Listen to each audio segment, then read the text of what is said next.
In this guide, I'm going to show you guys how to fix Roblox keeps kicking out of the home screen on a mobile device. Let's get started. The very first thing you want to do is check your internet connection. Make sure you have stable internet connection, or you can switch between network, Wi-Fi and server data. Likewise, if you're using Wi-Fi, give a fresh restart to your router. Next up, check for app update. Navigate to App Store or Play Store, then search for the app Roblox. Once app appears, if you see the option update, click on it and update the app to its latest version. With these, your problem might be fixed. If not, check the server status of Roblox. For that, launch your preferred browser, navigate to the website status.roblox.com. Now check if there are any outages. In case there are some issues, you will need to wait until the problem will be resolved from their end.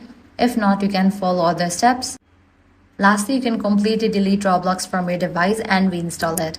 And that's it. If this guide helped you out, do not forget to like, share, and subscribe.